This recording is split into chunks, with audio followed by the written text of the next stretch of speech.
देखिए winning in Gujarat? देखिए, पहली बात तो ये है कि गुजरात की जनता ने मन बना चुके हैं, तो पांडे जी कहे या कोई और, उससे कोई फर्क नहीं पड़ा। दूसरा, उन्होंने एग्जाम्पल दिया गांधीनगर के इलेक्शन का।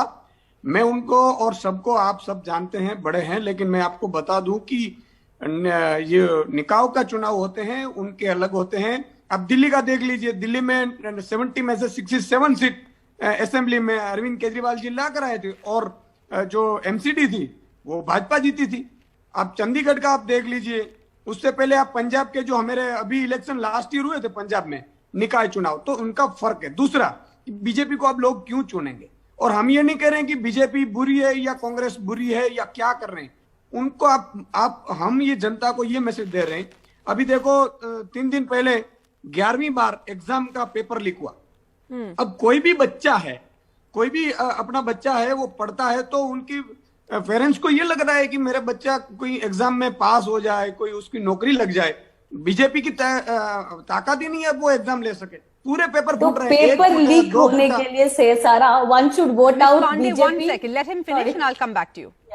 नहीं, तो मैं ये कहना चाहता हूँ, लेट मी फिनिश। तो मैं ये कहना चाहता हूं कि बीजेपी से लोग थक चुके हैं। दूसरी बात कि कांग्रेस यहां ऑलरेडी खत्म हो चुकी है। देखो, तीसरी पार्टी को अगर 6% से ज्यादा अगर कहीं पे भी वोट मिलते हैं, केरला में भाजपा को कभी 5% से ज्यादा वोट 25 साल में नहीं मिले, तो वहां उनकी एंट्री खत्म है। लेकिन आप देखो, दिल्ली में, पंजाब में, अब गुजरात में भी हमें 22 से लेकर 28% वोट मिले हैं निकाय चुनाव में।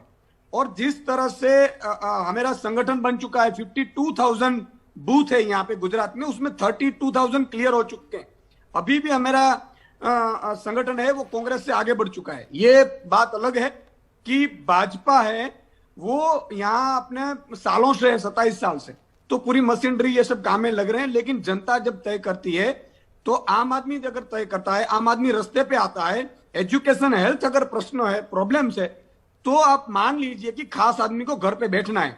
आप पंजाब का एग्जाम्पल देख लीजिए, चन्नी जी, बादल जी, सिद्धू जी, सब घर पे बैठ गए, बड़ी बड़ी बातें करते थे, नहीं करते थे। तो मामला ये है कि गुजरात की जनता तय करने वाली है।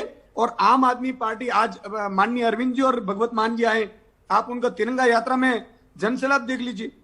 तिरंगा यात्रा में लोग इतने रिस्पॉन्स भी दे रहे थे। तो उसका मतलब ये है कि गुजरात में अब लोग अपनी जनता की सरकार चाहते हैं, नहीं कि खास आदमी हो। You're saying there's a vacuum, there's an opportunity, there's a chance there for AAP, and you want to strike while you think you can strike while it's still hot. Ms. Pandey, quick response, and then I have one more question for Mr. Gadvi.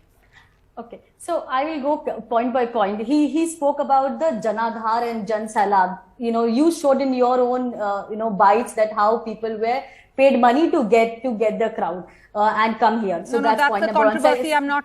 We can't confirm that. You showed it. You showed it.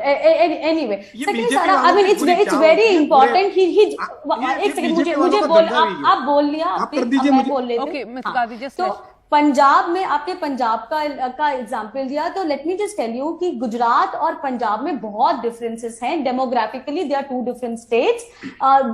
Kejriwal have been able to have a strong foothold in Delhi and in Punjab because of the help of the Sikh community, which is not there in Gujarat. Okay, that's point number one. Second thing is, and have a data, and you will see wherever Kejriwal has been successful, it needs a Congress ruled state which is failed in delivering its promises. But when it comes to a BJP ruled state, whether it was Uttarakhand, whether it was Uttar Pradesh, whether it was Goa, whether it was Northeast, or even in terms of South when he tried in the early years, he failed. He was, the deposit. We are still 9 months away. We will continue to have this debate going forward. But, sir, I have a question for you. There's always this debate over who the face will be in Gujarat for the Aam Aadmi Party, because they will be taking on Prime Minister Modi. So some talk that, you will be the chief ministerial face for the Aam Aadmi Party. Is that true? देखिए madam का मैं 30 second में जवाब देना चाहूंगा कि उन्होंने कहा कि यहाँ मेरे क्वेश्चन को भी आंसर कर लो। गुजरात 2017 में चला जाता, 99 सीट पे आ गया था, 92 चाहिए यहाँ 182 में से, इसलिए गुजरात बहुत अच्छी तरह से हम समझ रहे हैं। दूसरा कि फेस तो जनता है, और हम जब चुनाव नजदीक आएंगे तो जैसे पंजाब में डिक्लेयर किया वैसे डिक्लेयर भी करेंगे। और रही बात हमारी, तो हम सब आम जनता है, आम आदमी है, और गुजरात की जनता तय करे कि कौन फेस हो। All right. Mr. Isudan Gadvi and Sujata Pandey, thank you both for joining us.